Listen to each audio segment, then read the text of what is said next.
YouTube to see if we are connected as usual because I don't trust them. They always say you're connected and then you're not. So refreshing here. Refreshing again. We are connected. We're in. Hello, everybody. Good morning, good afternoon, good night, depending on the time you're watching this, because I never know when you watch it. And welcome to a new chapter of the show. Before I start, first, hello, Son. How are you? I'm fine, thank you. And as usual, my public service announcement for all of you. Let me say in my fine and polite way. Wear your fucking mask. Let me repeat. Wear your fucking mask. It's not about you. The mask doesn't protect you. The mask protects others from you. That's the reason we wear the mask, to protect other people. And I ask you, I beg you to please use it to protect your elders, your children, your best friends, anybody who you care for. It's important. So please do it. And as I always say, last but not least, if you think you shouldn't wear a mask, you don't care about anybody else's safety, please don't stay here. Leave this channel now because I don't want you here.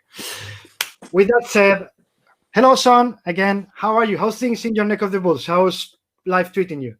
It's good, yeah. Keeping busy. Drawing comics, same as ever. Yeah. What is the thing you miss the most? Imagine I'm your doctor. My name is Victor Frankenstein. This Rotring is my syringe. I pop it into you and say, pandemic is over. We're free. We can do whatever we want. What's the first thing you could do? Well, it'd be nice to see someone I wasn't related to. That'd be quite nice. Just go out, have lunch out. I mean, I've not done anything at all since March. Even when we weren't on lockdown, I barely went anywhere anyway. Partly because I'm always working, but partly because it's quite scary out there. Do you remember the last time you went to the theater to watch a movie before this started? Oh, not this year. I don't think I went earlier this year. I can't remember. I'm asking because most people that I ask this question, even if they watched the last movie, like in March or April, it's like we are in the other end of a black hole. It's like suddenly they go blank. I say, how is it possible that I don't remember? It was 5-6 years ago. 5-6 yeah. And like, well, so many things have happened that makes sense, right? That yeah, we are. I mean, it simultaneously feels like a very long time and no time at all. Yeah, absolutely. It's weird, I tend to figure out how long it's been by how many pages I've drawn. Then I can tell that we've been in this situation for quite a while. Well, have you noticed that you're overworked? Or the other side, because I'm getting people telling me that it's been really difficult for them to focus on work. But now, after some months, they're getting back into the rhythm. Or the other way around, when they tell me by the end of the day, they realize they've worked more just because they want to stay focused. I think I've been working pretty solidly when I've had work to do. Right at the beginning of lockdown in the UK, which was middle of March, everything stopped. And, Image stopped, Diamond stopped, all the comic shops shut. And the project that me and Ed were just about to start, like a couple of days later, we decided that wasn't a good idea. We were going to start a new monthly comic. But we had no idea if monthly comics were ever going to come back again. So I didn't do anything for a few weeks. It's very hard to concentrate. And also we were trying to decide what to do. And eventually we decided we was going to go straight to graphic novel rather than do a monthly comic. So I've been working on that pretty solidly since probably May, something like that. Do you notice at all the situation? I mean, in terms of when you're working, you feel more pressure. You feel, like the world is shrinking around you, or you're able to be pretty isolated when you're working. Oh, pretty isolated. I mean, yeah, when I'm in the zone doing it, then nothing distracts me really. The only distractions I've had is the things that's been different since lockdown is that there's been other people here. My wife's here. One of my kids was here. So there's always been people around, whereas usually I'm the only person in the house. Yeah, it's the same thing here. My wife, we have to put one of my book folders out and have her computer here, so she could work from home. Yeah. And the kid, of course, was also at home. So I'm always alone here in my studio, but it was them here all day. Yeah, And one of us had to be with the kid while the other worked.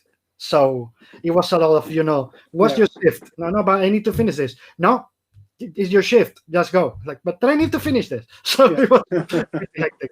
I mean, one good thing was that my middle son Jake, who colours my work, Mhm. he came back for lockdown, so he was here for 10 weeks in my studio with me, working next to me, Mhm. and that was really nice.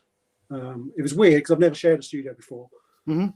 but we had to share the computer and the Cintiq and everything and the drawing table because he didn't have any of his own equipment here. All of his is in his studio. So we had to have a rota where when he was still asleep in the mornings, I can use the computer. And then when he was ready to work in the afternoon, I'd work on paper. So he came back home, but he didn't bring his stuff back. He just left it and just there was like a 3-hour deadline before lockdown started, and he had to drive home. So he just did. He just did that. I mean, all his stuff's on Dropbox, so he had the files onto my computer, but he just didn't have his own. It's not about the files. It's that he used his stuff when he had his. No, but you're the dad, so you're allowed to, like, okay. My work's I'm going to give you my space for a while. When you work, it's something that I'm always curious about. Do you need absolute like silence, quiet, or it depends on the pace of the work? I have music on all the time when I'm working. Mm-hmm. It doesn't depend on if you're doing the layouts where you need to put everything in place, or just when you go. No, I mean, I could quite easily not notice the music, and a whole 3 albums could have gone past without me noticing. But no, I can't listen to podcasts or radio while I'm working. If there's people talking, that puts me off. So I couldn't listen to a DVD commentary or something like that either. But if it's just music, even if it's got lyrics, I can totally ignore it. So is it about having cacophony more than a specific music? Like sound around. No, I feel if I work in silence, which I do very occasionally, I'm constantly listening for any other noises, and I just think someone's climbing in a window or someone's messing about outside. So I can't hear all that stuff. Yeah, it's usually just a cat walking past, but I tend to think the worst. Yeah, I always say that I am the fifth of 5 sons, like five men. So of course my parents' house, silence didn't exist at all. Yeah. So that's why I mentioned the cacophony. I always need sound around, whatever it is. I don't care what it is, but by the end of the day, if I don't hear sounds, like the situation where you're always looking around, like somebody's going to come behind me with an outfit because you're so used that the silence feels wrong. It does, yeah. I mean, I don't find it very distracting at all. Like if I'm at a Comic-Con or festival drawing, the whole sound of the whole thing going on around me, I can blank that out really easily. I don't find it distracting at all. Yeah, and do you change the kind of music in a way? I ask because Olivier Coipel gave me a fascinating answer when I asked him, and he was like, "Well, first said layouts I need silence, but then when I'm finishing, I go with the music that I feel the scene needs." He does playlists after reading the script. For example, if you have a epic scene, he's going to go, okay, I need Lord of the Rings, I need the Last of the Mohicans, Star Wars, something like that. But the emotional scene, romantic. Okay, now I'm going to go with classic music, French classic music from the 19th century and things like that. So he thinks that imbues his brain and his work more with the emotion, and that makes the pages better. Is that for you too, or that's like no? No, not at all. I mean, I have most of the time I have iTunes on shuffle, so I never know what's coming up. I do have a lot of film soundtracks on there anyway, so some of it that might come up quite a lot. And also, I do buy vinyl, so then I'll choose what album to listen to, but it wouldn't necessarily reflect what I'm drawing because most of the stuff I draw is pretty similar. I draw lots of people standing around talking. Yeah, the stuff I do with Ed. So. I don't get any epic things to draw, so I don't need any epic music. Okay, my vinyls just are in a box there because of a 6-year-old. Like when she rose up a little bit, but I know that when I'm not looking, he'll probably come and take the vinyls or anything like that. So it's like, you know what? a couple of years of of shuffling of iTunes, and then we'll go back to it. Why comics? I mean, of course, aside from the fact that you probably grew up reading them, as most of us, of all the choices you had, like animation or storyboarding or anything like that, why did you say comic is what I want to do? I know. I mean, I did grow up reading them. I've been reading them as long as I can remember. I know I've been reading them since I was at least 5, the oldest. So, and it was just, it's something you can do easily yourself. All you need is a pencil and a paper. Mm-hmm. So I always did make my own comics when I was a kid, and it just seemed like an easy way to do to apply drawing to something. I always thought of it as a bit of a hobby rather than a real job in the beginning. I started being published when I was 15, so I was still at school. My dad said, this is just a fad, a phase rather. A phase.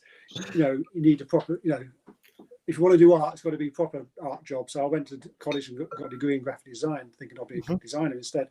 But I wasn't very good at it, so I didn't pursue that. And the comics just carried on. I never went looking for any other sort of art job particularly. I mean, someone asked me the other day, why didn't I go into game design or something like that? Because when I started, computer games hadn't been invented. That it wasn't a thing. Storyboarding, yes, but I didn't know that was a thing either. I mean, until I'm talking, over 40 years ago now. I had no idea that storyboarding existed. There was no way of finding out it was such a thing. And I don't know. I mean, I like comics because, especially nowadays, I'll get my name on it really big on the cover. Because I design my own covers, so I can do that. And the thing that put me off about any other sort of collaborative thing like storyboarding or any other thing like that is the collaboration aspect of it, and the fact you're a very small part of a massive thing. Doing the comics, there's only ever 3 of us at the most. Ed writes it, I draw it, and Jake colours it, or whoever colours it. But and I get total control, especially nowadays where we do create our own stuff. Yeah, absolutely. So I don't know. I mean, sometimes I think, mate, what about if I'd gone down another way, another route, and became a fine artist and painted portraits or something like that? But I don't miss not having done that. Definitely. But this is also about, as you said. I don't remember who has been 114 channels like this in 5 months, so I don't really remember who told me. But he told me I've only ever thought about doing animation, but I wanted to be the guy who does the backgrounds, as they used to do in the 60s in Disney. The guys who does the backgrounds. That if I did animation, I could go crazy because there's 30 people doing the same character. You know what I mean? Or you're just a small piece of the machinery, as if you're building a car. He told me as a metaphor. So I wanted to be the guy who does drawing the backgrounds. But in comics, I am the director of photography. I am the director. I decide my budget, which is my time. Yes. Right. So in a way, it's also about you control all of aside of what with you and Ed, I guess is. Yeah, we do whatever we like. Yeah. I mean, that's what I like about one of the things I like about not writing my own stuff is that I take someone else's script and make it into a comic. It's not a comic until someone's drawn it, is it? So I like having, being the director and all the actors and the scenery designer and everything is down to me. I like that. And it's a comic script is like a puzzle to me, trying to figure out how to make that into a comic. That's the bit I like doing. I mean, I do like drawing, but it gets a bit of a grind sometimes because there's never enough time. It's never as good as you want it to be. Yeah. So, and that's not going to change. But I can control the decision-making parts of it. So the thumbnailing, the equivalent of storyboarding, I suppose, that's the most interesting part to me. And also there's a part where I say when somebody gets to the level of collaboration that you and Ed have, in terms of how many times you've worked together, I'm pretty sure by this point sometimes you don't even need to finish reading the paragraph. You know what you're gonna be asked for. Well, yeah, sometimes. I mean, I still hope to be surprised, and Yeah. hope I sometimes still surprise Ed. But yeah, I mean, we sort of know what we're going to get from each other, I think. Yeah. So that's what I was going to say. That Yeah. in a way, that's when I say writer artists should probably be changed for just storytellers, Yeah. because you are Yeah. not Ed and Son, or Son and Ed. It's like a third entity that you guys create because of your synergy, right? Yeah, I think so. Yeah. Yeah. I mean, we're both the author. Yeah. I mean, we never put the credits in our books where written by and illustrated by, because I don't think that's how comics work at their best. You know, it's. I mean, the story is Ed's, but the way it's told is me. Yeah, that's why I meant. You know, That's so- why I'm. That's why I mean. Sorry to interrupt. That's what I mean. About that third entity that I think you guys create. At this point, is not even conscious. It's just what one gives and what the other gives is something completely different to what could come from both of you separate or with other artists. Definitely, yeah. Right. And how much would you want to just say, after so much time working with Ed, you could say, I want to write myself. I need to write myself just to, use a different muscle. Does it happen? Or No. you are No, not really. I mean, the only time I did write stuff was when I was a kid, and I wasn't very good at it. So, why would I want to? I mean, if there's some subject I really want to draw, I can suggest it to Ed. Like we did absolutely. Hulk this year, and that's a Western because I want to draw a Western. My hero's always been Junkies because I wanted to draw a romance. Mm-hmm. And just that amount of input is enough for me. I don't need to go and then think of a story. I'd much rather figure out how to tell Ed's story. Yeah, that's amazing, because it goes back to what I just said. Because the feedback, the back and forth, it's not limited. He's the writer, you're the artist. It's like what do we want both to do next, right? Yeah, and I think I mean, I've never spoken to Ed about this, but I think one of the ways we work is I never get a full script in one go. It's always in sections. So Ed's always so many pages ahead of me, but I'd like to think that when he gets the art from me, that might influence how things change in the story. I mean, I've just drawn a character in the book we're doing at the moment, and the way I drew her made him think a lot more ways of using her later on in the story. So that's, I quite like that collaborative aspect of it. Yeah, that's something that Yannick and Frank Whiteley told me about, also working with Grant, which is, they put stuff there, like not even thinking about it, like when they get scripts, like a design of a character or something like that. And then what happens is exactly what you just said. Grant sees it like, oh, now I think of another way to give depth to this character, or change my mind of how he or she should be, because of what the artist telling me something else to what I have in mind. I mean, because of that, I mean, I never do character sketches beforehand. I always have to know what they're doing and saying before I can figure out what they look like. So even as far as penciling a page, it's very basic, and I wouldn't necessarily have the clothes or the haircut or any of those sorts of things figured out until a lot further on in the process. So I never know what they're going to be like until I know what they're doing. Yeah, I have one of the artists I work with that he always tells me when I'm asked to, you're going to get a new character in this issue, you have to design in advance. The answer is always no. I need to read the script first. I need to know, during the phase of drawing is when I know who that character is. If you're asking me to design, I'm going to give you a design, and then probably 2 pages, 3 pages in, I'm going to change him or her completely, because I'm not going to get that character, who he or she is, until I can do the storytelling with her, the narration of the story, right? Yeah, that's right. Yeah.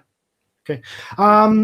What do you think is the most unique thing the comics language has as compared to the to other arts? The language in other arts like literature or illustration, or what? Or not illustration, but movies or whatever. One of the things that comics can do that films definitely can't do is you can get into the characters' heads. Films don't have narration anymore because it just doesn't work. But you can have a narration and and something else happening visually. So it's a lot easier to get subtext into things. The words in the pictures don't have to match in a comic, whereas in a film you only get the pictures and dialogue. You don't get any interior monologues, and in a novel you only get the words. You don't get. You have to imagine the pictures. So I think comics is good that it gives you both, but they don't. They can each half can be telling a different story. And it's also about. Let me know what you think about this. It's something that comics. I always insist, my opinion at this, that comic has that no other art has, which is the absolute control of time and space. The joke. Yeah, you do. Joke, yeah. Go, please. No, I mean, yeah, there is that thing where panel sizes and layout can influence how fast you read something, and it can give you a sense of how much time has passed in those things. But you don't really get the chance to do that very often, I think, because there's a limited space in comics. I mean, on one hand it's unlimited, but it's limited in the fact that I can only draw so many pages a week. And so you get both things. What I was going to, and sorry guys, I know I repeat this every time, I always say that comics is the only art form that can defy Einstein's theory of relativity. Because when I meant the control of time and space, I didn't only mean the shape of the panels. I meant, and I always use Watchmen as an example. Issue 1, Laurie's in the background in one panel. Issue 5, she's in the foreground, and we suddenly realize, oh, this is the same exact time. This is happening at the same exact time 5 issues later. So if they've been moving us back and forth without us nothing, the magician's trick, you can never see the magician's trick because then it doesn't work. So that's what I mean with the control of time and space, that in comics you can move backwards, forwards, spend 20 pages, the whole issue in 1 second. Or you can't. I don't think you can do that in any other art form, right? Not as easily, no. I mean, you can skip back chapters in a DVD or something like that, but it's not quite the same, is it? Yeah. And also you can't then see everything at the same time. So I mean, we do a lot of flashbacks and stuff and flash forwards in our work, and flashbacks within flashbacks, and that is something comics does really well, and it's never that confusing. Whereas I think in a film sometimes it can be. You need a lot more visual cues in a film to make it obvious. Yeah, because movies is going back to Einstein, the arrow of time always they're linear. Goes to the future. So if you stop the arrow of time, it's always jarring in movie. Even with the visual cues. But in comics, you just can do it, not say a word. And something that your son will probably agree with me about is that you can just use a visual cue in the colors. And the visual cue in the colors is telling you, oh, that's someone else. That's sometime else. Or just like this, you put in a panel this bottle, and then in the next panel, this bottle is like this. And you don't say anything else. And this is telling you, wait, this is not the same time. That's why I say in comics is part of the language to just move at whatever pace or time you want, I think. Definitely. I think maybe one day me and Ed will do something that is totally linear. With no flashbacks, but I can't see it happening really. It's an interesting way to tell a story, I think. Otherwise, Yeah.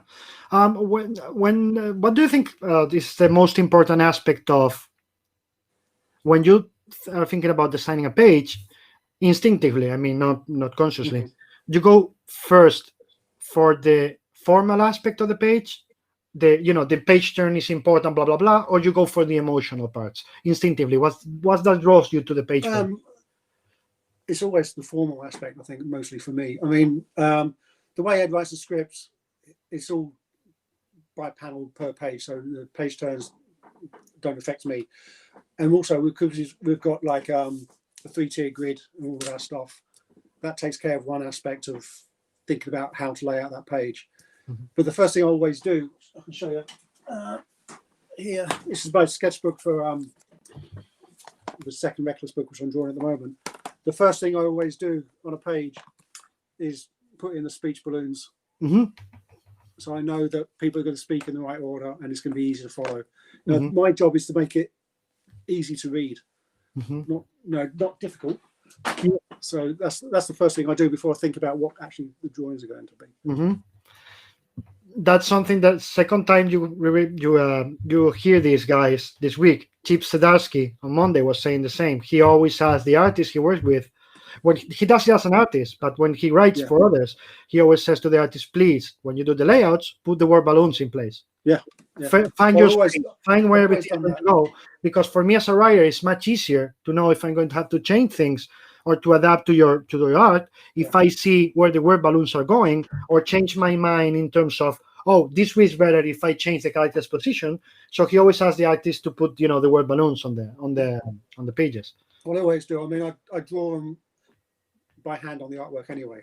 It makes it hard for Ed if he ever wants to change anything later, but it's very rare that he does. Very, very rare. And also, it just makes it a lot easier for me to figure out things like when there's a caption. I always sometimes like the panel to be the right width for the caption rather than slightly too narrow or slightly too wide. So those sort of really detailed things that I can control. I like to have the control. Absolutely. It was different in the old days when I was drawing, Spider-Man or something, and I didn't have that control. It was much harder. Yeah, absolutely. And also, you can count now that you are not going to have an ad, a one-page ad, whatever, and then you design pages to be, oh, this is the right page, this is the left page, and suddenly, oh shit, they put an ad in there, so my flow doesn't work anymore. Well, we used to know where the ads would be. Back 20, 30 years ago when I was drawing Hellblazer, say, I'd have a template, and I know that pages 1, 2, and 3, then page 4, then an ad, then another ad, then page 5, and it went through the book, so I always knew where you get a single page. But then it got a bit more arbitrary when they didn't sell so much advertising, I suppose. They never knew where the ads were going to be. That's what I meant, when the Marvel days, as I always say, a lot of artists are like, during a while we knew. Then we stopped knowing. And it became really frustrating because, you finish a page and it's like, oh, by the way, that double spread, you can do it, right? Because there's an ad there. Yeah. But the script was there. I sent you the layouts, and now you're telling me that, marketing just told me. What is that? We don't know about that stuff nowadays. Yeah, that's what I said. Another great part of doing Criterion own for you is like, no ads. I can do my flow the way I want it, and I control the flow of the page from beginning of the page of the issue from beginning to end. I mean, when I'm laying out the pages, I always think of the whole spread rather than just the left-hand page or the right-hand page. They've got to work together. I really don't like it when things bleed on one page and then butt up against another bleeding page, unless I've done it for a specific reason. But arbitrarily, it just happens. I don't like that. So things like that I could control as well. And that's another thing for you kids. Always think about the bleed. When you put things in very close to the center of the 2 pages of the spread of 2 pages, there's going to be trouble. There's things here and here. Who clash. Sorry. So well, when things were just comics and it opened flat, that was okay. But now everything gets into a hardcover or trade, you have got that problem. Absolutely, think about that stuff. Yeah, absolutely. Let me ask you a weird question. Another weird question. I believe readers have one superpower. Comic readers. It's a metaphor, but of course. Yeah. Before you think I'm crazy, well, I'm crazy, but that aside. When, of course, the first thing we know, we learn as a reader, is that in comics, the important part is what happens between the panels, right? The gutters, what's lining the gutters, as they say. So we always know if Superman does this, the next panel is Superman flying. And our brain covers the rest of the stuff. So I would say that when that happens, when a guy is a comics reader, when you go read a newspaper, watch the news, we are taught to read between the lines, because that's what we always do as comics readers. And that's one of the things that I always say. I was talking to Charlie, Charlie Adler, when he was I forgot the title, but the title they gave him. The Comics Laureate. Exactly. Thank you. Comics Laureate. We were talking about that, and he agreed. This is one of the reasons he believes comics should be teaching in school from a very small age, young age, because they make you a lot more discerning, because since you're teach to read between the lines, between the panels, and always think about what's next, this is really important for your life in the future as a reader, as a viewer, etc. Yeah. What do you think about that? It's too No, crazy. I think that's true. But I think on the flip side, though, comics are quite hard to read if you don't know how to read them. My wife has never read any of my comics. One comic she's read of mine, but she can't figure out how to read the words and look at the pictures at the same time. Mm-hmm. And that's an innate skill as a comic reader, but it's something. It's a taught, it's a learned skill, isn't it? So I think that's an important part of it as well. Yeah, that's part of what I just said. If you teach them from a young age in school, yeah, but not even. I don't mean from panel to panel, but even in one panel. Yeah, how to read that. Excuse me. Yeah, how to read that, and it's also the part of as you just said, when you're reading a comic. Some people tells me, some in my family, I don't watch dubbed movies. I just watch, BO with subtitles or without them when I don't need them. And many people tells me, I just remember from what you just said, they can't do both things at the same time. They can't be watching the movie and reading the subtitles at the same time, which for me is absolutely weird. I guess also because for me that's an easy thing to do. Yeah, I'm trained because of comics, I guess. Yeah. To do those things at the same time. But so when they tell me now I can't do both things at the same, it's like, why? Yeah. What is the thing that when you're drawing that pisses you the most? Like, oh, I don't want to do that. Is there anything in particular like, oh my God, no, I hate that. I have artists who hate, like, oh, a motorbike, machines, no. Oh God, no, I don't think I've ever drawn a motorbike. I don't really want to either. I don't like, I like drawing just people really, but you can't just do that. So you have to do, branch out a little bit. So I don't mind drawing cars. I don't mind drawing architecture that I can find reference for. The stuff I hate drawing horses, and I hate drawing made up stuff. Like a spaceship or something like that. I mean, I'm no good at that sort of stuff. So anything like that. I mean, I don't like drawing hats. I don't like drawing horses. But then we did pulp, which had horses and cowboy hats in it, because I thought it challenged me a little bit. And also it gives me, and the pages we did that did have horses on, I could think of loads of different ways to not actually have to draw a horse. Get away of drawing as little as possible, which I think is how I approach most comics. Is like less is more. I think. Yeah, that's the second part of it. Even if you don't like it, sometimes you want to do it because it's a challenge, right? Like I don't like to do this, but after so many years, and that's part of what I put in, in the ad for this chat, was why do you come back to comics after so many years? And in many ways, that's gotta be because you still find challenges, right? Oh, definitely, yeah. I mean, there's challenges in how well I draw stuff, which you're never satisfied with, and how well or interestingly you tell the story. There's always, it's always new scripts. There's always new challenges, even if it was. I mean, the stuff I do with Ed, we've done 15 years of Criminal now, and it's pretty much, they're all pretty similar things, but there's always something in there different to make it interesting to me, and hopefully to the readers as well, to something that challenges me. Yeah. I think that's the way. I mean, even if it was, even something like Peanuts, say, where Charles Schultz drew Charlie Brown for 50 years, I'm sure by the end of those 50 years, he was still searching for the perfect way to draw him.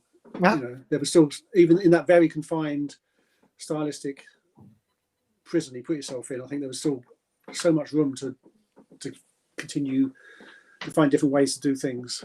Yeah, but because that's also part of being an artist, which is you finish the page and like, oh my God. Yeah, okay. Next one will be better.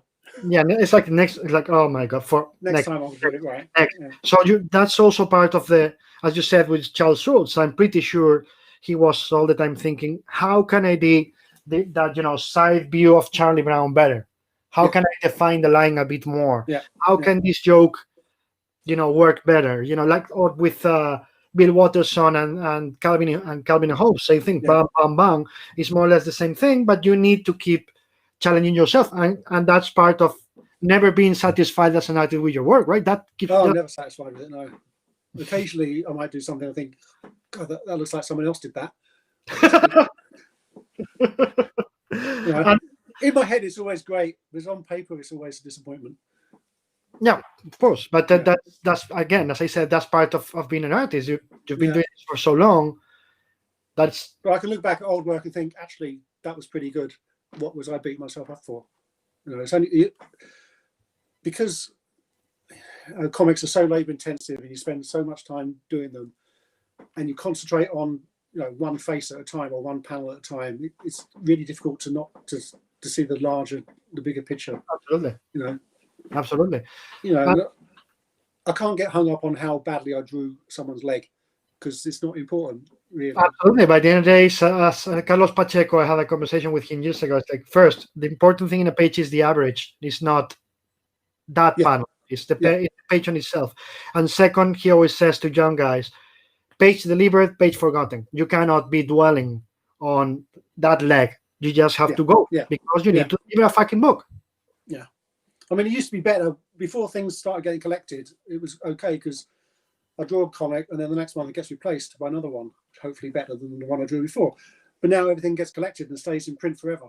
Yeah. Forever, And the Hellblazer stuff just got collected a couple of years ago, 20 years after I drew it. And I know at the time I hated it and I didn't really want it collected, but when it was and I had that hindsight, it was okay actually, yeah. Did DC send you a copy of the Spanish edition they did collecting the stuff that you and Paul did together? No. I gotta talk with my wife. I never get sent any foreign editions or anything. I gotta talk to my wife. She's the marketing director of TCC, who publishes the DC stuff in Spain. Oh, so yeah, okay. let me use my powers to get you a copy. When you just said less is more, the approach of less is more in comics. Yeah. I always think that's the natural way of doing comics, and let me explain why. I always think that comics have to think. One is what we said about the reading between the panels, and the other one is just, I think all comics were always based on pattern recognition. There's a bush, there's a sound, run, because probably there's an animal that is going to kill you.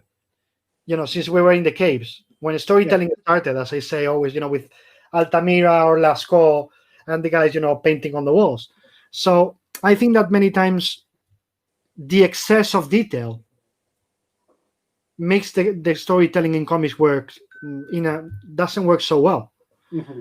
I'm not saying it's bad. Of course, there's a space for it. I mean, as a fan, I do like extremely detailed artwork as well.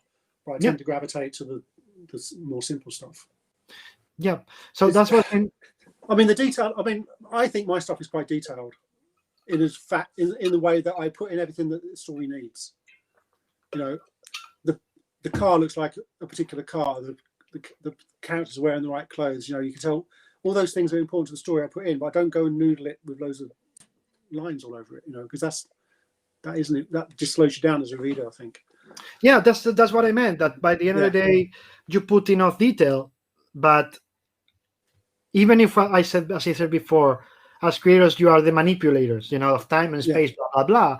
Comics also is special to me because it also needs a lot of participation from the readers, a lot of involvement, and part of it is also letting them space to complete things, right? Like, okay, that car I can recognize. I don't need to put all the details because he's going to recognize it with that level of detail I added. So the rest, I let his brain complete it, so he feels more involved with the story, right? You agree? I think so. Comics, drawing a comic, you can have a lot of abstract marks that don't really mean anything until you step back a little bit and you think, oh yeah, that's a building, that's a car, that's whatever. I know. It's a stylistic choice, I think, on every artist's part. How much some people like drawing all that stuff. Yeah, absolutely. I can't understand it myself, but people like to draw every nut and bolt on a spaceship, and a million soldiers coming over a hill and stuff like that. I think of nothing worse. No, but it's also about, and you're amazing at this. You've always been, but more and more with years. taking the reader's eye to where you want it to go. If you add too many details, sometimes, and I'm not talking about, I don't know, I'm not talking about Brian Hitch, for example. Brian is a lot of detail, but you always know where he wants your eye to go. Oh, totally, yeah. But there's other artists with so many details where you are like, okay, where's my eye supposed to go now? I can't read this. And you're amazing as we said, like, okay, I know where I want you to go, and I'm going to point you, and the detail is going to be exactly where I want it to be for you to read it better. No, I mean, I don't think like that when I'm doing it. It just sort of comes out. You know, I'm not that analytical about why it works or how I do those things. Mm-hmm. You know, some of the time I'm thinking, how little can I get away with drawing? I've got to get this page done in 2 hours. What can I miss out? And then sometimes you just get caught up in the things you're drawing. I mean, yeah, I'll show you what I've got. I've got my drawing table here, and I've just drawn this page today. So, can you see that panel in the middle there? Yeah. A plane. Passengers on the plane. I got caught up in putting everything in, whereas usually I would have found some better reference where I didn't have to draw all that stuff. If I'd put the camera down a little bit, I wouldn't have had to draw all those people and chairs. I could have just drawn the overhead lockers and I wanted to show more of it than I usually would. Well, because you feel it needs it, right? Sometimes it's a gut decision, I guess, that you don't. I just say you're instinctive about it. You don't even think about it. It's just a plane flying through the sky, so I can get away with there's hardly any detail. So the next one needs a bit more detail. It's about the balance, right? Yeah, totally.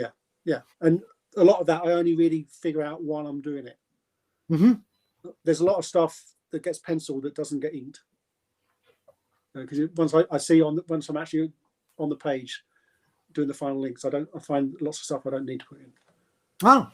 As far as detailing on vehicles or buildings or stuff like that, you know, the important stuff is always the people.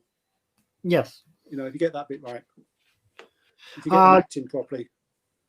Absolutely. John Romero Jr. told me a couple of weeks ago, you know, that when he started, he saw that I'm never going to be as good as my dad. You know, he's like one of the best ever. So he said, if I can't be the best artist, and I can't because I have him at home, I need to be the best storyteller in the business. So that's everything that I'm going to focus on. How important is that for you to, you know, being a storyteller above everything else? Oh, well, that's the most important part. Definitely, yeah. If I can't tell a story, then it's just loads of mediocrely pretty pictures, isn't it? So, you know, and no one gets anything out of that. No, the thing I like doing the best and the most important thing I think is trying to tell the story. You know, once I've done the thumbnails, I've lost interest a little bit. Once I've cracked that puzzle on how to lead the reader through that page or chapter or book or whatever, the actual drawing aspect of it is just an uphill struggle afterwards. Yeah. How much, as a storyteller, how much do you feel do you feel there's any constraints aside of the space we said, you know, like you have a certain amount of pages, but do you think comics have any limits in terms of storytelling? Because I don't think they have. I think that, you know, the more there's somebody thinks there's limits, you or others going to just like break it and say, no, there's no limits. Why are you talking about? So of course there's no limits. I mean, there's only limits in the way that if you're making a film, you're limited by the cinema screen. You know, you can still do anything you want there, and I think comics can tell any story in a million different ways. The only limits you get are physical limits, on like how long it takes to draw, you know, how big it gets printed. That can influence, you know, stuff like that. So no, I don't think there's any limits at all. That's what makes comics the best. Yeah, and you can also, which an amazing thing in comics that other, you know, you can't do in movies and anything else, is that you can just change the format, right? You know, like I want to tell this story, but this story is not going to work because we need, you know, whatever, bigger pages, whatever. And you're like, yeah, we know what, let's just do it bigger, or let's just do it smaller, or do it vinyl, you know, like square vinyl, or Chris, I am not going to go into Chris Ware, because he changes with every work he does, because for him, the format is what determines the story he wants to tell. But yeah, oh, no, or the story determines the format. You mean? yeah, Yeah. yeah, Yeah. but Yeah, I mean, that's the way I do stuff there is that we try to figure out what's best for the story. Is it an ongoing multi-comic? Is it a finite graphic novel? Is it 60 pages? Is it 200 pages? Whatever, and we can do that, and we can. There's no one to tell us we can't. yeah, that's also something I wanted to ask you. Is when you guys start, it's going to be finite how much is going to last. So, said another way, what is more important, the journey or the destination? Well, for me, it's the journey, obviously, because I'm able to spend a year drawing it. Yeah, I hope so. I hope it's nice. It is. The destination is good too if it's gone how you want it to go, and it takes time to figure out if it is success. When I've just finished drawing something, I can't tell if it's any good or not. I'm too close to it. And when I get the book a month or two later, I still can't tell. But then I go and look at that book a year later. Then I think, we did what we want. We did what we set out to do. And you always know, as I said, you guys you always know how long it's going to be in terms of the beginning, the beginning, the middle, and the end of a story. Yeah, but more or less how much you want to be doing it, or it just changes. It depends. I mean, things like, for example, Fatale. We did a book called Fatale, and that was 24 monthly issues. But when we started it, we thought it would only be 12. But then the story got bigger, and some of those issues had 30 pages in them rather than 20 pages of story, because we needed more space. But we could do that. There was no one to tell us we couldn't. Whereas things like Pulp, which was a 66-page small graphic novel, we had a page count, and it had to fit that page count. There was a little bit of leeway here and there. I mean, there were 72 pages in the book, so we could have gone to say 71 pages on a contents page if we really wanted to, if we really needed that space. But we had that, restriction. The same as European albums have. They're either 46 or 62 pages. So yes, exactly. We wanted to try and see if we could do a similar thing. So if I'm understanding correctly, it just changes. It's you don't start saying, "Oh, this has to be 12 issues," and that's it. We are not going to change. If it needs to change, or you guys feel you need to expand it, you just do it. Yeah, we can do what we like. So we've learned that it's best not to tell people how long it's going to be before we do it, because it never works out. No, it doesn't. I agree. As a monthly American comic format type thing, we never really know how many issues we need until we get into it. And the way schedules work is that we're never that far ahead. So we've never had the luxury of working 6 issues into something before we announce it, because it just doesn't work like that. It's already announced before we've drawn one page. Yeah, or we've done a little trailer, and that's as far as we've got, and then we try and figure out what it needs afterwards. Do you miss working for Marvel or DC at all? You have any days where you're like, what, fuck, I'm done. I would like to do another Spider-Man story or Batman story or whatever, or Hellblazer or whatever, again. Yeah, occasionally. I mean, I just done a Hellblazer cover last week, and that was nice to go back to that. But one cover was enough, I don't feel the need to go and do 100 pages of comics with Constantine or Batman or whatever. I find that itch gets scratched at a festival when I'm doing a commission for somebody. One picture of Batman is enough for me for a few months. Yeah, absolutely. I mean, sometimes it'd be nice, I think. And I mean, it's not that I didn't enjoy it. I mean, I loved it. I mean, it was a dream come true. 10-year-old me would have been amazed that I got to draw Spider-Man for real, for a job. Yeah. Or Conan or Batman or any of those sorts of things. I was a massive fan of all those things. So that has always been there. But I've done them all now, really. There isn't really any left. And it feels weird to return, I think. And I get asked all the time when me and Ed going to do Batman again. And probably never, because, well, especially for Ed, he did years of Batman. Yeah, you know, he said everything he needs to say, and I did enough to just, you know, to be able to tell someone, you know, when someone asks me what I do for a living, and I say I draw comics, and I say, oh right, and I say, oh, I've drawn Batman. Oh, okay then, and they can understand it. Whereas if I say, oh, I'll draw this crime comic called Criminal, and then it's like you've lost them. Then yes, you know, it's much easier to explain that. Oh yeah, I'll draw Spider-Man and Batman and stuff, even if it was now 15, 20 years ago. You know. Yeah, in Spain it would have been I draw Conan the Barbarian, and everybody was like, "Oh my god!" because he was huge for 30 years. So you just have to make Conan, and that was it. By the way, just so you know, you just made Jamie Delano very proud, because you just made Jamie Delano very proud, because you said Constantine. When I had him here, I went into it like, so Constantine or Constantine? I heard like, Constantine. It's never been, the movie got it wrong. Like the movie got so much wrong, yeah, well, as I told him, if that was the only thing they did wrong, I would be fine with the movie. Anyway, they want us to go with the guys' questions here, so they don't feel we're abandoning them.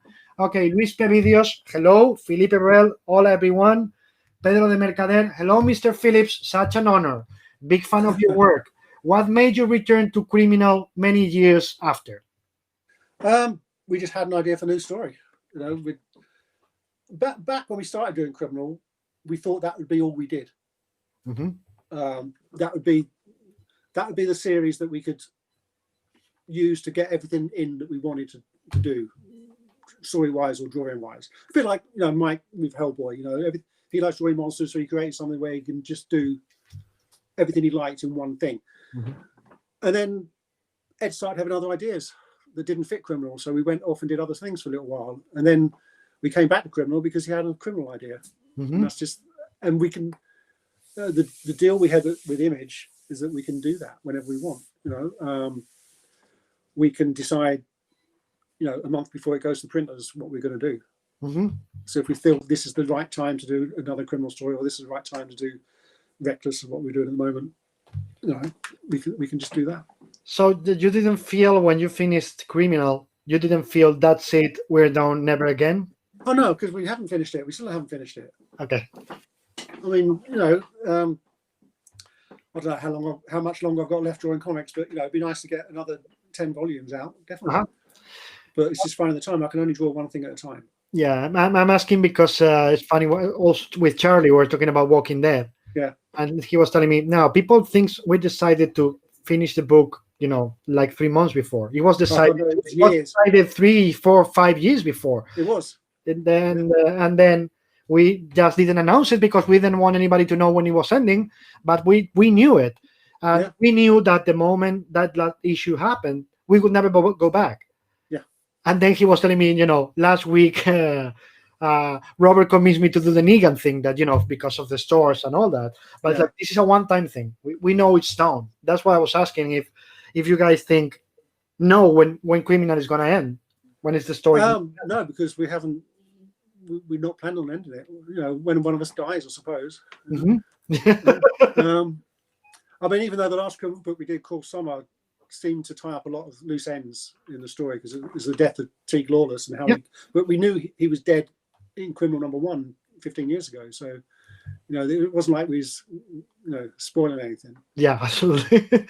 And you know, I think we might have seen the last of those characters, the Lawless family, and that very small part of the Criminal world. Yeah. But no, I've got no idea what we're going to do for Criminal. So a door of that universe is closed, but of course the rest of it is open for your use whenever you guys want to do it.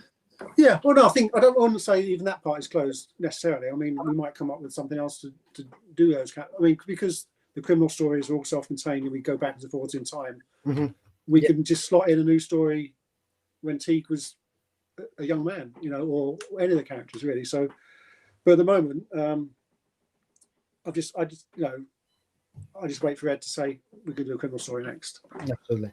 I've got no idea. Blake Royval, which comic book issue of yours are you most proud of and why? I think the Fade Out is the best thing we've done. Mm-hmm. Which it was 12 issues originally, but the actual whole book, I think, it's the first stuff I've done digitally. Mm-hmm. Well, first interiors. I painted covers and stuff digitally for years, but it's the first comic pages I've done digitally, which I didn't tell Ed about because he doesn't like digital art, he thinks. So it wasn't until I got quite a way into drawing it that I had to admit that it wasn't on paper, and he couldn't tell the difference. So that was good. But I think I did a good job of it. Ed wrote a good story, and also it's the perfect self-contained thing, Mm-hmm. you know, and I think it works well for people that don't think they like comics, Mm-hmm. you know, which is, I'm always for growing the readership, not just, you know, servicing the shrinking one we've got. You know, we need new people reading comics all the time. Absolutely. I think that's the type of book that could get people interested. If you read, I don't know, if you like old crime movies or you read crime fiction in general, why not, you know, try something like that instead? Absolutely. Do you miss paper at all? When I was digital, not really, no. I mean, at the moment, I'm back on paper. I have been since we came back on Criminal a couple of years ago. Okay. My art dealer wasn't very pleased when I went digital because he didn't have any art to Of course. sell. So now I pencil digitally still, Uh-huh. print it out in blue, and then I've got a page here I can show you. So there's some digital pencils there. Mm-hmm. That I changed something, so I printed it out again on the other side and inked it again. So, but that's all on the computer. I draw in Clip Studio, which has got really good perspective tools. Yes. So you can draw very complicated perspective scenes that in real life would be really difficult and time consuming to do. So I like those aspects of digital art where you can use the things that it's got to your advantage, but nothing beats, you know, a real brush or pen on paper. You know, you just can't get those accidental marks digitally. Yeah. You know? The happy accident. Happy accident. Yeah, totally. Yeah. But I think there's one thing that can be better than brush and ink. How much do you love Control C or Control Z because you're British? Oh right, yeah. Yeah. And I find my hand twitching when I'm drawing with real pens constantly. I mean that's good. That's one thing the computer does really well is it gives you infinite possibilities. You can try stuff, and if it doesn't work, you can come back. You go, you know, take it away. But it also, you haven't got infinite time to try those infinite things. Yeah. So things I found drawing digitally takes me a lot longer. Yes. Because you can zoom in more and do a lot more detail that would never really show up in print. Yeah. And you can, you know, do loads of variations on stuff. Whereas I tend to find that my first idea is the best idea. Yeah, Occam Razor tends to be the best answer always. You know, like the best idea is usually the best one. I just remember that what you just said. I was talking to John Bogdanov, and he was telling me, you know, I went digital for a while, and then you know, every small detail I spent hours drawing it, and then I stopped working digitally the moment I got my first comps. And I was like, why? Like, because I realized that a tiny thing like this, I had to spend 3 hours because I could, you know, expand it and go this, and then on the page is this. So it's like, fuck, I'm going back to paper because I'm spending 3 times as long with digital that I do with paper. Yeah. Well, I find that even digitally penciling is the stuff that I think isn't very detailed until it comes to get printing it out and trying to ink it. Yeah. And then it's, you know, it's minuscule and my pen isn't fine enough to ink it. So that's one of the, like when I said before, where quite a lot of stuff gets left out in the inks because it's just too small. Yeah. It doesn't need to be there. Yeah. And it's never going to print or going to be seen by the human eye. We don't watch in 4K, guys. Just, you know. I mean, if my eyesight was better, then maybe. I can't appreciate it anyway. Yeah, that's fine. Pedro Mercader, what makes you return to noir comics? Do you think it's a genre that allows you to do things that would be impossible in other kind of genre? Yeah, I mean, like we said before, we can do anything we like. So why not? And also, I've barely done anything else apart from comics. So I'd be starting at the bottom. I'm too old for that. I've got no idea. I did some storyboarding once in the 80s for like advertising and stuff, but I didn't really like it. But everything's moved on since then a lot. I haven't got the first idea how to be a concept designer for games or movies or anything like that, or storyboard artist. Wait.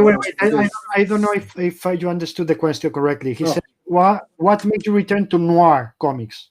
Oh, sorry, I thought you had more comics. Noir comics. Lots of back, isn't it? I like that. You can cover up lots of mistakes with a big black brush. Yes. I don't know. It just suits the way I draw. Yeah. Eduardo Rizzo told me when we were talking about this, about 100 bullets, having a glass of wine, and somebody asked him, I think it was Axel, why do you like, it's usual, it's so easy to see you love this so much, doing the noir thing. Why? And Eduardo says, because I can get away with so many shit. Yeah. I just put a black spot in there and nobody noticed that I screwed up with that thing. I just cover it and go to the next panel. Yeah, that's right. Yeah. Let's be honest. Blake Rival says, you've done artwork for Criterion. Which film released from Criterion is your favorite? Right. I'll just have a look and see what's on the shelf over there. I did Night of the Living Dead cover for that, for the Criterion edition of that. That was a lot of fun. I mean, I'd never seen the film before I got the job. Actually, that's probably for almost all the Criterion DVD covers I've done. I've never seen the film since I get the job. But that one was a lot of fun to do. I did it. It was a real painting. I painted it like 2 foot tall, and that was totally different to doing a comic, even a comic cover. It's a different, you're flexing different muscles, I think. Yeah, doing stuff like that, which I quite like. What's the difference in your view? What do you see? Well, a cover, painting a cover, and paint. Well, if I'm painting a cover for a comic, you've got to think about. The logo always goes in the same place. Always. So you're very restricted about where the composition can be typographically. They're quite small, even though a DVD cover is even smaller. But whereas something like a Criterion cover, I get to try and encapsulate a whole film in one picture, which is always an interesting challenge. When I'm doing a comic cover, it's usually before I've drawn the comic, or I have any idea what it's about, apart from the broadest strokes. So that's always a hard thing to do, to encapsulate a whole comic into one picture. But with a film, it's easy because you've already seen it. Yeah, that's gotta be fun in a way. Yeah, because it's just nice to do something. It's like a holiday. Go, please. Sorry. No, go, please. I interrupted you. I was going to say, it's like a holiday from real job. I draw comics every day, and then a couple of days, I don't know, 5 or 6 days a year, I get to try something else by doing a DVD cover. Yeah, what I was going to say is that it's like two sides of the same coin, as you just said.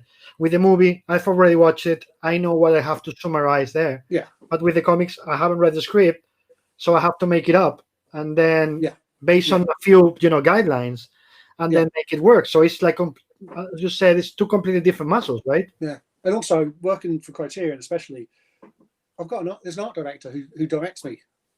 He says he's got an idea in mind already.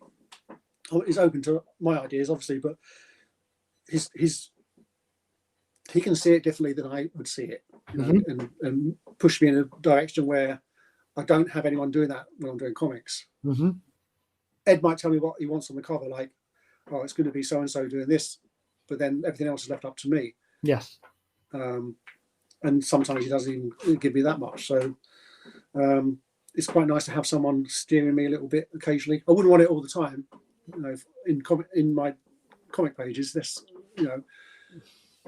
I think I know how to do a comic quite well, so I don't really need someone to tell me what to do. But any other sort of illustration, I've barely done any, so it's quite nice to have an expert telling me to put, what he wants. Philippe Brel, I like your Instagram posts as it is a part of the world I know. Will we see this landscape appearing in a comic someday? No, that's totally separate. I mean, yeah, what he's talking about, I go for a walk every day. Mhm. I live in the Lake District in the UK, and it's lakes and mountains and stuff, and I live near the sea. So every day I walk out to a certain spot and take a photo, put it on my Instagram. So it's number 580 something yesterday. I didn't go out today, couldn't be bothered. Yeah, so that's just totally separate. That's just the photograph I take is just because it's always exactly the same thing, but the weather is always different. Mm-hmm. Especially now because it's still quite dark when I go out. You know, usually raining, but sometimes it's nice and different things are happening. So it's really for the mental aspect of it.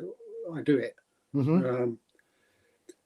I go as soon as I wake up in the morning, so like 7:30 in the morning, takes about an hour, and it gets me. I get thinking about what I'm going to do that day, work-wise. Mm-hmm. I've read my emails by then. If Ed has written to me overnight because he's in LA, so he's hours behind me, and I can figure out what's going to happen during the day. Mm-hmm. And also look back at what I did yesterday and think, actually, that wasn't such a bad drawing after all, was it? And it just sort of just to stand there for a few minutes just takes me totally out of, you know, the humdrum details of normal life. Yeah, that's me going to. So I wouldn't want to spoil it by then, you know, sitting there with my easel and canvas trying to capture it. Absolutely. No, that's me. Same. I arrived like 10 minutes before we started from walking my dog in the mountains. Right. We have the mountains really clear, really like 5 minutes away, like a forest mountains. So that's the same thing. I need to go by, like 2, 3 p.m. and then at night again to go for 1 hour with the dog just to clean my head, think about the day. Yeah, absolutely. I mean, I didn't go today because, well, partly because I'm doing this with you, so I knew I'd lose a couple of hours. You know, and I try to keep to quite a strict schedule on how many pages I get done and stuff. So I didn't go out this morning, but then I didn't really make up any extra time anyway because I didn't get out of bed in time, and I spent too much time on Twitter thinking about, is Biden going to get in or not? Really.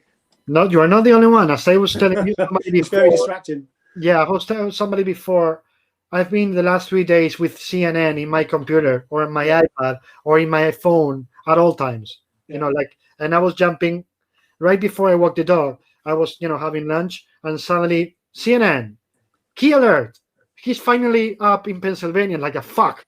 Screen cap, send it to everybody on Twitter, getting the comments. And like, I've just wasted 30 minutes with this. Like, oh. Yeah. Okay, Hernan Gonzalez says, big hugs and hello to both of you. It's an honor to listen to the master Sean Phillips. Huh. It is an honor, of course it is. Yes. Felipe Does he have a question? No, he was just saying it's an honor to see you. Okay. Great. There's no question in that. It's an honor to talk to you, my friend. No, okay. Felipe Gonzalez Hernandez says, hi, Sean. I think you're such a gifted artist. I look at your Working Wildcats with Joe Phillips, and it was superb. After that, I followed your work all over. So another. Good. Thanks. And how did you remember this period with Joe Casey and your work on X-Men? You made it look so great and different. Oh, thank you very much. That was a weird time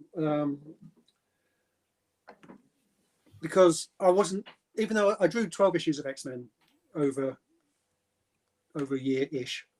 I mean, I can easily draw a comic a month. And when I was approached to do it, I was approached to do a year's worth of X-Men. Mm-hmm. But I wasn't the main artist. I was a fill-in artist. But so I always felt like I wasn't really there.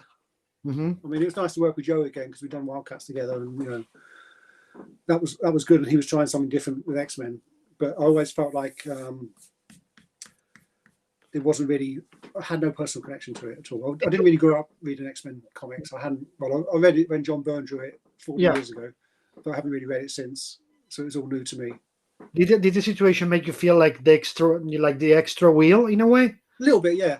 I mean, I was brought in to help to save other people's deadlines, which it doesn't really. We never got enough momentum going to really work together how we work together doing Wildcats. Yeah, you never were. They never let you get your legs on the book, right? That's right. Yeah. Okay. Yeah. Blake Roybal, which artist has influenced you the most? I don't know. I mean, I love loads of different artists' work. but I would imagine when I was a kid, the Marvel books started getting reprinted in the UK. So I grew up reading the 60s stuff in the 70s. So Ditko, Kirby, John Buscema, and then by the time I was about 12 or so, you could get American comic books as well. Mm-hmm. So I was reading stuff that was 10 years old and stuff that was current at the same time. So I'd like to say I was influenced by John Buscema, but I wasn't, because he was a genius and I couldn't never draw like that. So I'd say I was more influenced by Sal Buscema. Not that he's not. He's not as. He's a different artist. I wouldn't say he's not as good. He's different. And yeah. To my young eye, when I was like 12 or 13, his stuff seemed much more easier to decipher. You know, I could understand how he did it a bit. Whereas with some of the other people, like, well, Jack Kirby too, but like John Buscema and Gene Colan and all those sorts of people, it just seemed totally beyond my reach, you know. Where someone like Sal, who did thousands of pages and had lots of shortcuts on how to do thousands of pages, I could, there was something to grasp hold of there. Mm-hmm. So when I'm drawing purely from my imagination, with no photo reference, no sort of stylistic ideas of what I think it should look like, it comes out like him, because I must have, you know, totally assimilated that style of drawing when I was very impressionable. Mm-hmm. I remember that a couple of weeks ago, somebody asked Kurt Busiek, you know, about 2 issues he did on the Hulk when he was beginning his career. Right. And that the editor and the main artist, who I honestly don't remember who it was, the main writer, I mean, told him, okay, be ready to try to catch up with Sal every fucking day. Like, why? Well, Ed has that he's now. always going to draw faster than you. It's like, no, he can draw faster than I write it. Like, no, yes, he can. Yeah, I'm not surprised. Yeah. And he said the experience was an amazing learning experience, because he really had to catch up with the artist at all time, which had never happened to him, to see how fast Sal could decipher a script and get it done. Which I find I'm not quite as bad as that. I mean, Ed knows that he's got to get a certain amount of pages to me every week, because, you know, I get through them quite quickly. So it usually works out all right. Yeah, you know, I don't think nobody goes as fast and as the two brothers, because I don't know who was faster, but, you know, both of them. John cut, you know, like 4 or 5 pages a day. So, well, John was less detailed in a lot of ways, but, you know, both geniuses, right? We can agree. Yeah, definitely, yeah. Pedro de Mercader, how is it to work with the script written by Brubaker? I guess he means, how is the script that Ed sends you? Well, they're quite sparse, I'd say. You know, obviously all the words there, all the dialogue, all the captions and stuff. But as far as descriptions, what happens in each panel, he'll tell me what's happening, but he won't tell me how I've got to draw it. You know, so he'd never say, this is a close-up, this is a long shot, this is from this angle or whatever. Never get any of that. He just tells me what's important. Sometimes he'll say, this bit's important, make sure you draw this bit. No, this character is going to be back later, or this environment is going to be back later. So make an effort. Yeah. He points at the details he knows is going to be important later or during the story, but the rest of you he lets to you to decide, right? Yeah, that's right. Yeah, yeah. So I think, you know, that's just a byproduct of working together for so long. You know, he doesn't feel the need to spell everything out to me. Yeah. So as I said, he trusts me to go on with it. As I said, the third entity that you guys have created. Well, I mean, I think I find that. I mean, it's a long time since I've worked with anybody else, but back in the day, I think, especially after I've been doing it for a few years, that it didn't matter who the writer was, really. You know, they knew that what I think's important in the comic is the same as what they think is important. You know. Yeah. Their story is the important bit. Yeah. I'm not going to go off script and go and draw something just because I fancy drawing something different. You know, I'm drawing what I draw what I'm told to draw, but there's a million different ways you can draw that thing. So, you know. Absolutely. Well, by the end of the day, as you just said before, you are both storytellers and you just want to tell the story the the best possible way. Yeah. So of course you guys can find the common ground. Yeah.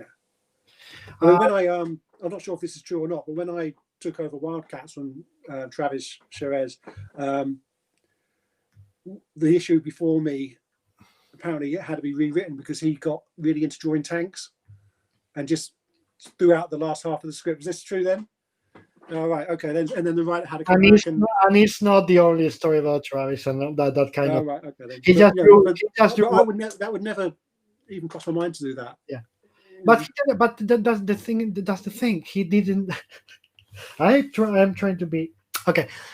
He didn't do it in purpose. He just starts and goes with that or other things. He didn't do it with Alan Moore. Oh, okay. Yeah. Because it was Alan Moore. But not that Alan didn't allow it. As you know, Alan always put the last line on each script was, and Chris has confirmed to me, there's do what you want if you find a better way. Yeah. But he didn't there. And I guess the editors, didn't let him. But later on, something that crossed his mind could be 15 pages. And then the writer could be like, oh my God. And sometimes the writer could say, don't show me the pages until they are done because I could kill him before and we need him to finish the issue. Yeah. Okay. Let's move on. Luck from Howard says, related. How was it for you at Wildstorm, where the style of art was predominantly very different to yours? Yeah, but I did Wildcats and Sleeper for Wildstorm, and we were sort of left to our own devices a little bit. Mm-hmm. I'd never read a Wildstorm comic before I started drawing Wildcats. Well, when I got the job, I then read all the old Wildcat stuff, so the Alan Moore stuff and and the few issues that had come before my ones, and then try to figure out how I could apply some of their storytelling quirks to my stuff. That's one of the reasons Sleeper looked how it did, is because one thing I noticed when I was looking at other Wildstorm comics is that some of them were quite haphazard in the way pages are designed. And didn't seem to be any storytelling reason why things would be like that. There'd be lots of cascading panels and insets and weird panel borders, but not for any reason, just because it looked cool. Yes. So I wanted to take some of those. You just hit the nail in the head. It's like, it looked cool. Yeah. So I want to take some of those stylistic quirks and make them make sense. So that's what I did for Sleeper. The reason that's a lot of cascading panels that sort of tumble across the pages, but you can still follow the story, and there's reasons why all those things happen. So yeah, that was the biggest thing I took from that. I mean, all that image stuff, all that early Wildstorm image stuff didn't really do anything for me. I was too old when it came out, I think. I'm a similar age to Jim Lee and Rob. I don't know if I was too old, but I am from. I think I'd already been. I think you and I are more. I don't know if you are more or less the same age. I'm from 1974. Oh no, I'm 10 years older than you. Nah, but you look younger. Better for you. I'm 55. So when Image started, I'd already been working for 10 years by then anyway. Yeah. So it didn't. I couldn't really connect as a fan. Mm-hmm. So I tried not to. I wasn't that influenced by what had come before in Wildstorm. I was going to agree with you anyway, because I was going to say that when that went out, the first thing I thought is, I can't read this fucking thing. Yeah. It looks cool, but that gets sold in three pages. You know what I mean? Yeah. I bought a couple of issues. I bought a couple of issues of Spawn when that first came out. The ones that Neil Gaiman and Grant Morrison. Yeah, those were amazing because to see it's the name Neil Gaiman, Grant Morrison, Dave Sim, and Moore. I think it was, right? Yeah. So those ones I still have because I was like, this is good. Yeah. There's somebody, driving the ship. That's it. Yeah. Yeah. There was a time, I think it might have been the first time or second time I went to San Diego Comic-Con. After the show, Duncan Fagredo and I got invited down to Jim Lee's house for a barbecue because he lived in La Jolla at the time. Yeah. And it was amazing. I didn't really know him. I was working for him, but I didn't really know him. I was quite in awe, because Jim is by far the best out of all those Image guys. Mm-hmm. No disrespect to the others, but he is on a different level, I think. And so we went round to his house, and in his garden, he had another little house, which was his studio. Mm-hmm.